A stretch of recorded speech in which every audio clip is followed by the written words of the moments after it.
चलिए दोस्तों, इस सवाल को देखते हैं। अच्छा सवाल है, एसएससी सीपीओ एसआई में आया सवाल है। देखिए इस प्रश्न को ज़रा सोचिए, करने की कोशिश करिए ज़रा किस तरीके से हो सकता है।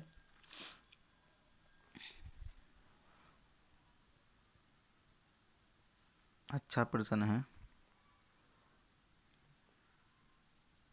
चलिए दोस्तों, इसको करके देखिए, करते हैं अभी। एन पर्यवेक्षणों का औसत 40 है। ठीक है, एन पर्यवेक्षणों का औसत हमारा 40 है। यदि एक पर्यवेक्षण जिसका मान 80 है शामिल किया जाता है तो सभी पर्यवेक्षणों का औसत 41 हो जाता है। एन का मान ज्ञात करना है। देखिए, कोई भी एक संख्या, कोई भी एक नई चीज़ इनमें शामिल करी जा रही है तो वो अब उनका औसत टोटल जो हो जाता है वो 41 हो जाता है। उन सभी का औसत 40 से 41 हो जाता है। तो देखिए 41 तो वो है ही है खुद भी, क्योंकि जब वो एक चीज़ शामिल होती है, इनमें कोई भी एक चीज़ बाहर से शामिल हुई, एक कैंडिडेट शामिल हुआ, एन का औसत 40 था और उसके शामिल होने के बाद 41 हो गया, तो 41 तो वो है ही है। ठीक है, 41 तो वो था। और वो, और इसमें तो दिया हुआ है भाई जिसका मान 80 है। देखिए 41 तो वो है ही, 80 वाला शामिल हुआ है इसमें, तो 41 तो वो है ही है। ठीक है, क्योंकि एवरेज 41 हो जाता है, औसत जो है वो 41 होता है, तो 41 तो उसी के पास रहेंगे। बाकी के जो 39 बच रहे हैं, जो बाकी के 39 बच रहे हैं, 80 में कमी हुई है, तो वो 39 बाकी एवरेज बढ़ाने में जाएंगे। ठीक है, अब एवरेज कितना 40 से 41 हुआ है, एक का एवरेज की बढ़ोतरी हुई है, मतलब सब पर एक एक बढ़ गया है। ठीक है, तो 39 जो थे, 39 जो हमारी राशि है वो एवरेज एक एक एवरेज बढ़ाने में आएगी। तो एक एक एवरेज बढ़ाएगी तो ये कितने लोगों का बढ़ाएगी, 39 लोगों का बढ़ा देगी। ठीक है, तो हमसे पूछा क्या है, एन का मान ही पूछा है, तो एन कितने होंगे हमारे, 39 लोग होंगे। इसको ज़रा दोबारा से समझ लीजिए, अच्छा प्रश्न है। देखिए हमारा एन लोगों का औसत 40 है, एक 80 वाला इसमें शामिल होता है और एवरेज बढ़कर 41 हो जाता है। तो हमें एन पूछिए कि वो लोग कितने थे पहले।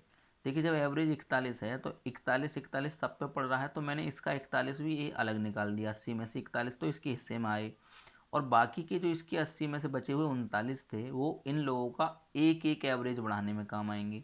अब 39 जो है हमारे पास मात्रा थी वो बढ़ाने में, और एवरेज हमारा बढ़ रहा है एक, तो 39 को जब हम एक एक के हिसाब से बढ़ाएंगे 39 जगह हो जाएगा, 39 जगह बढ़ जाएगा ये। तो इसका मतलब जो लोग थे पहले वो 39 लोग थे। हमारा एन बराबर आंसर 39 आ जाएगा। ठीक है, हमारा आंसर सी 39 हो जाएगा। ठीक है, बढ़िया सवाल था, समझ में आ गया होगा। ठीक है, चलिए बच्चों अगला सवाल देखते हैं। इसको ध्यान से समझ लेना, ऐसे इंपॉर्टेंट प्रश्न होते हैं ये। कुछ प्रश्नों को 2-3 बार अच्छी तरीके से समझ लिया करो, आगे तक याद रहें। ठीक है, चलिए अगला प्रश्न देखते हैं। चलिए दोस्तों, इस सवाल को देखते हैं। आसान सवाल है, एसएससी सीएचएसएल में आया हुआ सवाल है। इस तरह के प्रश्न आपको कई जगह मिल जाते हैं, कई एग्जाम मिल जाते हैं, ज़्यादा हार्ड नहीं है। सबका एक ही तरीके से मेथड है इनका सबका। देखिए 24 संख्याओं का औसत 26 है। 24 संख्याओं का औसत हमारा कितना है, 26 है। ठीक है, 24 संख्याओं का औसत हमारा 26 है, और पहली 15 संख्याओं का औसत 23 है। जो पहली 15 हैं उनका औसत हमारा 23 है। अंतिम 8 संख्याओं का औसत हमारा, अंतिम 8 का औसत 33 है। तो 16वीं संख्या पूछिए। देखिए टोटल संख्याएं कितनी हैं, 24, और पहली 15 जो हैं और लास्ट की 8 जो हैं, 15 और 8 मतलब 23 संख्याएं दे रखी हैं हमें। तो हमें कौन सी संख्या बच गई, 16वीं संख्या बच गई। हमसे 16वीं संख्या पूछिए, तो हमेशा कैसे निकालेंगे इस तरह के क्वेश्चन को। देखिए हमेशा किस तरह से निकालेंगे, टोटल संख्याओं का योग कैसे निकलेगा, इन दोनों की गुणा करके। तो इन दोनों की गुणा कर लीजिए, कितना आएगा, इन दोनों की गुणा करेंगे तो हम 624, उसमें से घटा दीजिए, इन दोनों के योग को घटा दीजिए। 15 संख्याओं का योग कितना आएगा भाई, 15 की 23 में मल्टीप्लाई कर लेंगे तो ये हो जाएगा 345। ठीक है, और 33 की 8 में मल्टीप्लाई कर लेंगे, ये हो जाएगा 264। ठीक है, इन दोनों को माइनस कर देंगे इसमें से, तो हमारी जो निकल कर आएगी वो 16वीं संख्या ही आएगी, क्योंकि 15 और 23 संख्या ये होगी, 24 संख्या ये। तो यहाँ से डायरेक्ट हमारा आंसर आएगा निकल के, जब हम इसको घटाएंगे 5 4 9, 14 में से 9 गए 5, और घटाने के बाद में ये हमारा आंसर आएगा 15। ठीक है, हमारा आंसर हो जाएगा ए हमारा। ठीक है, इस तरह के प्रश्न जहाँ भी मिलेंगे टोटल संख्याओं को जोड़ लीजिए। ठीक है, और जो बची हुई संख्याएं दे रखी हैं कि 15 संख्याओं का योग इतना है, इनको जोड़िए, इनका योग निकाल लीजिए, और दूसरे इनका योग निकाल लीजिए, उसमें से उसको घटा दीजिए। ठीक है, जो बची हुई है वही संख्या आएगी। ठीक है, चलिए नेक्स्ट प्रश्न देखते हैं। आसान प्रश्न था, ज़्यादा हार्ड नहीं है। चलिए नेक्स्ट प्रश्न देखते हैं। चलिए भाई इस प्रश्न को देखते हैं। अच्छा प्रश्न है, SSTMT में आया हुआ है। देखिए, हमें कोई भी संख्याओं का औसत दिया गया हो, जैसे 20 मानों का औसत 27 है। यदि प्रत्येक मान को 3 से गुणा किया जाता है तो नया औसत क्या होगा। 20 संख्याओं का औसत जो है हमारा 27 है।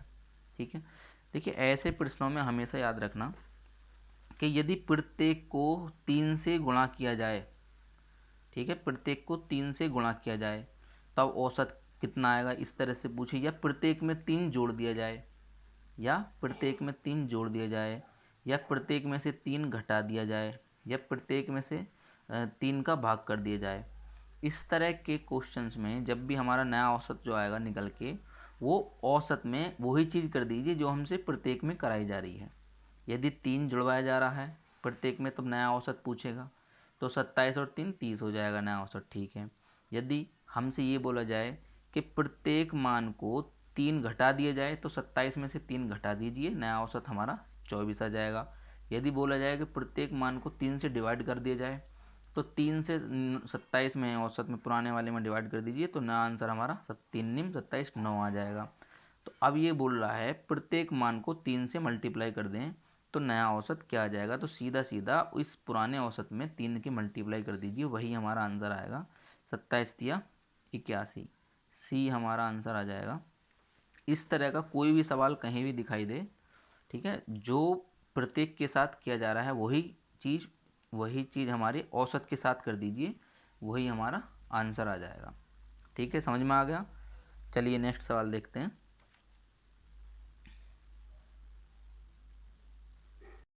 चलिए दोस्तों इस प्रश्न को देखते हैं।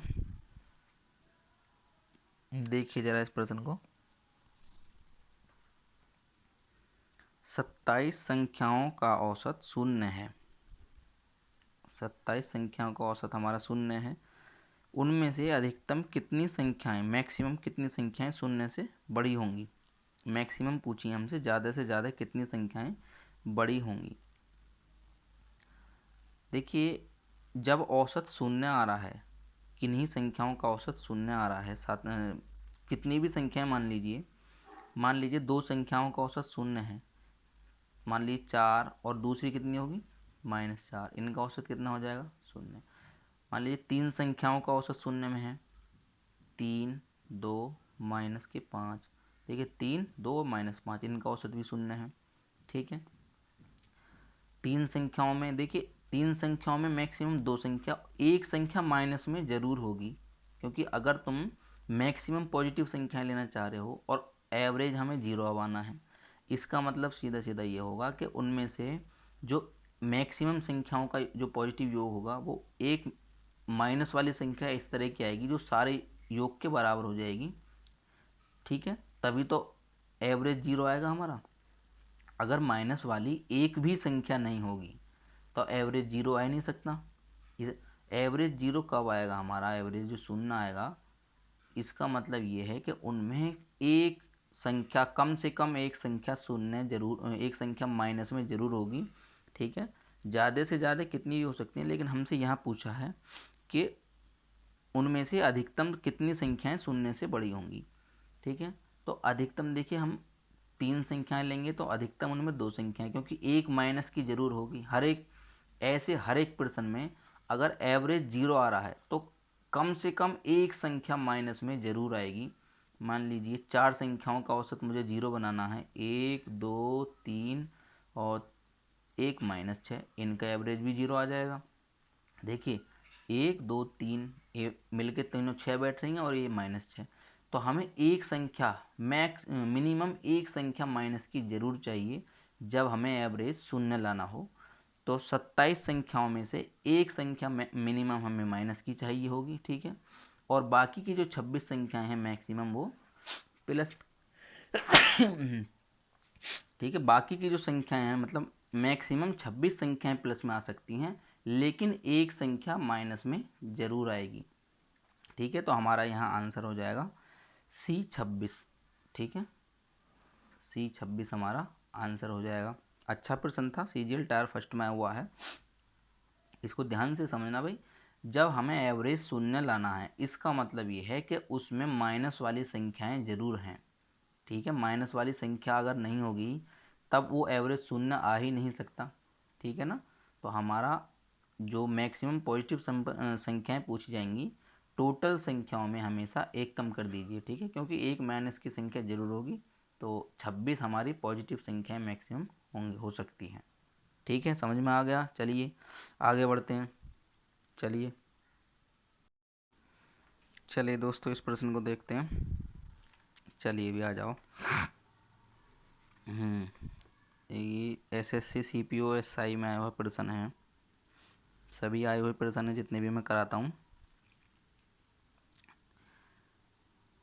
देखिए एक बल्लेबाज 15वीं पारी में 92 रन बनाता है, जिससे उसके औसत में 4 की वृद्धि हो जाती है, ठीक है। 15वीं पारी के बाद उसका औसत क्या है।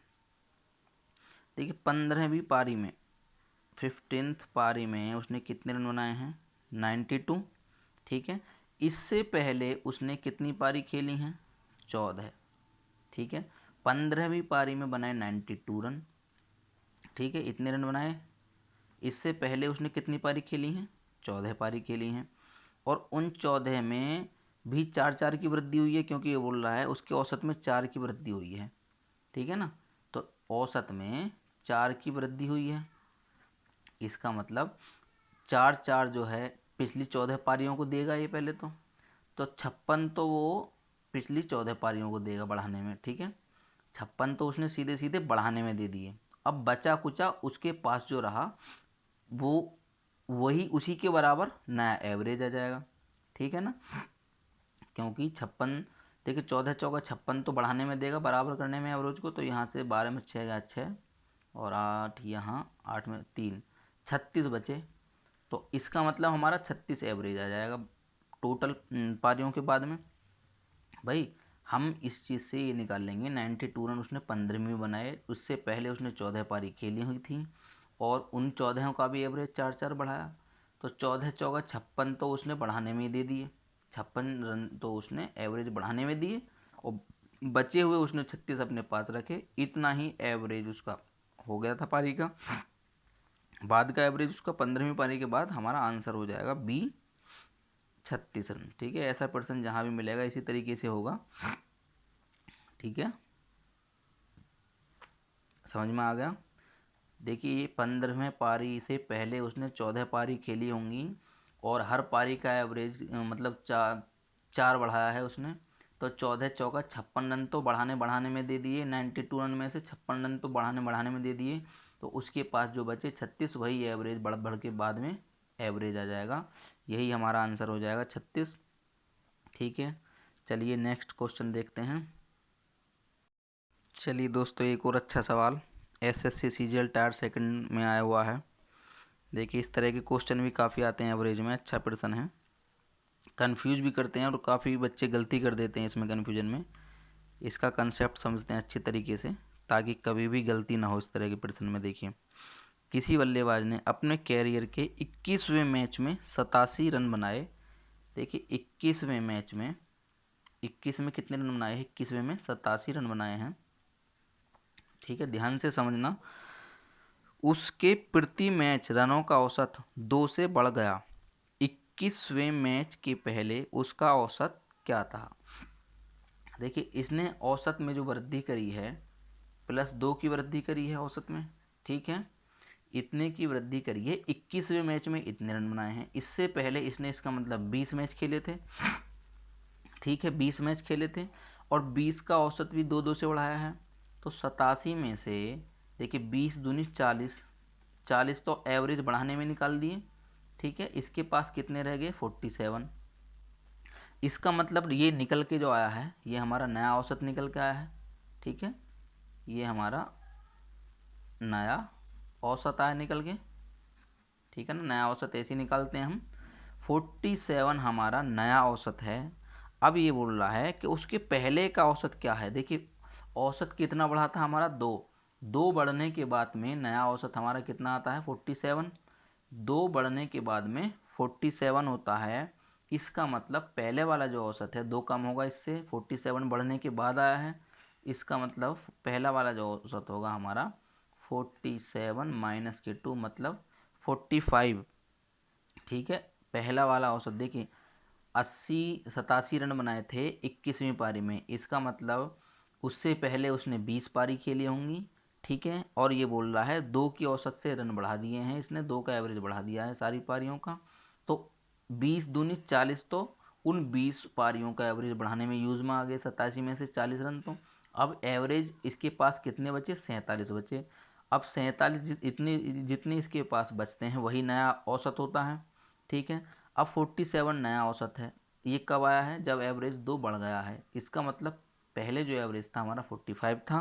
ठीक है, हमारा आंसर A45 सही हो जाएगा। ठीक है, अच्छा सवाल था, सीजीएल टायर सेकंड में आया हुआ सवाल है। ऐसे प्रश्न काफ़ी आते हैं, कन्फ्यूज भी करते हैं। ध्यान से समझना इस प्रश्न को, 2 बार देख लेना 3 बार देख लेना, ऐसे प्रश्न काफ़ी आते हैं औसत एवरेज में। ठीक है, कन्फ्यूजन कर देते हैं, इसको ध्यान से समझना। ठीक है बच्चों, चलिए हम अगला प्रश्न देखते हैं। चलिए दोस्तों इस प्रश्न को देखते हैं। एसएससी सीजीएल टायर सेकंड में आया हुआ प्रश्न है। सोचिए ज़रा इसको कैसे होगा। देखिए 60 छात्रों की एक कक्षा में 20 लड़कियों को टेस्ट में औसत अंक 40 मिले। लड़कों के औसत अंक कितने होंगे यदि कक्षा का औसत 60 अंक है। देखिए इसको उसी तरीके से करेंगे। देखिए बीच में लेंगे टोटल 60 छात्र थे। अब 60 में से 20 लड़कियों के 20 गर्ल्स के कितने हैं। 20 गर्ल्स का जो औसत है वो 40 है। ठीक है, और कक्षा का जो टोटल औसत है वो 60 है। अब यहाँ कितने 40 बच्चे बचे बॉयज़। ठीक है, 40 बॉयज़ बचे। अब देखिए यहाँ इन दोनों में कितना डिफरेंस है। इन दोनों में 40 और 60 में हमारा 20 का डिफरेंस है। ठीक है, देखिए यहाँ 40 है यहाँ 60 है, तो यहाँ और ज़्यादा हो रहा होगा। संख्या इस तरीके से चल रही है 40 60, यहाँ कुछ ज़्यादा संख्या आएगी। अब देखिए 20 बराबर है हमारा, 20 बराबर है 40 के। ठीक है, 20 इसको प्रेजेंट करता है 40 को। ठीक है, 20 बराबर जब 40 की है तो यहाँ कितने के बराबर 20, ये 20 होगा। देखिए 40 इसको ऐसे लिख दीजिए 40 बराबर 20 के हैं। ठीक है, जब 40 बराबर 20 के हैं तो 20 बराबर किसके होगा भाई, 20 बराबर होगा 10 के। ठीक है, तो इन दोनों का जो डिफरेंस आएगा यहाँ 10 आएगा। तो 60 से 10 कम कर दीजिए, क्योंकि नहीं 10 ज़्यादा कर दीजिए, 40 60 और यहाँ बढ़ती जा रही है। तो ये चीज़ हमारी क्या आ जाएगी 70। बॉयज़ का जो हमारा एवरेज आ जाएगा हमारा 70 आ जाएगा। इसका आंसर हमारा बी 70 हो जाएगा। ठीक है, इस तरह के प्रश्नों को इसी लाइन पर करना, सॉल्व करना सीखिए, बहुत अच्छा तरीका है। ये जो डिफरेंस होता है ये इस संख्या को प्रेजेंट करता है, और ये जो डिफरेंस होता है वो इस संख्या को प्रेजेंट करता है। तो देखिए यहाँ से देखिए 20 में ये 40 जो है बराबर 20 के हैं, तो ये 20 जो है बराबर आएगा 10 के। इनका डिफरेंस 10, 60 में 10 जोड़ दिए 70 हो जाएगा आंसर। ठीक है, समझ में आ गया। चलिए आगे बढ़ते हैं, अगला सवाल देखते हैं। चलिए दोस्तों इस प्रश्न को देखते हैं। एसएससी सीपीओ एसआई में आया हुआ प्रश्न है। चलिए देखिए भाई, 7 वर्ष पहले पति पत्नी और बच्चे की औसत आयु 42 वर्ष थी। ठीक है, मतलब 7 वर्ष पहले की बात है। 7 वर्ष पहले मैंने ये पति पत्नी और बच्चे तीनों की औसत आयु जो थी वो 42 थी। ठीक है, 7 वर्ष पहले, तो 7 वर्ष पहले तीनों की 7 वर्ष कम होगी और वर्तमान में मैं निकालूंगा तो 42 गुणा 3 और प्लस के 21, 7 या 21। ठीक है, तो ये हो जाएगा हमारा, देखिए ये हो जाएगा 126 प्लस के 21 बराबर 147। उस समय उनकी x plus y plus z, देखिए ये मैंने पति मान लिया, ये पत्नी मान ली, ठीक है, ये भी पत्नी और ये बच्चा, ठीक है, पति पत्नी बच्चा, ये 100 बराबर बैठता है 147 के। ठीक है, अब ये क्या दिया है, 9 वर्ष पहले पत्नी और बच्चे की, पति पत्नी बच्चा, तो पत्नी और बच्चे की 9 वर्ष पहले कितनी थी, 9 वर्ष पहले कितनी थी 36। देखिए 36 दूनी 72 तो वैसे हो जाएंगे, 72 में 9 9 वर्ष पहले की बात है, दोनों की 9 9 वर्ष, तो जुड़ जाएगी 18, तो ये हो जाएगा 90। वाई प्लस जेड हमारा 90 आ जाएगा, एक्स प्लस वाई इतना आ जाएगा, इसमें से इसको माइनस कर दीजिए तो एक्स की निकल जाएगी, पति की हमारी 147 में से 90 घटा दीजिए बराबर, यहाँ इसको घटाएंगे 57 वर्ष हमारी आ जाएगी वर्तमान पति की आयु। ये आंसर हमारा ठीक है। ठीक है, चलिए भाई नेक्स्ट प्रश्न देखते हैं। भाई देखो इसमें, यहाँ देखिए 7 वर्ष पहले की बात हुई थी, 3 कैंडिडेटों की बात हुई थी, तो उनकी वर्तमान में 7 या 21 वर्ष जुड़ जाएगी। ठीक है, और यहाँ 9 9 वर्ष पहले की बात हुई थी 2 लोगों की, तो 36 दूनी 72, ठीक है, 36 गुणा 2 और प्लस की 18 9 18 जुड़ जाएगी, तब 90 आ जाएगा। ठीक है, चलिए नेक्स्ट प्रश्न देखते हैं।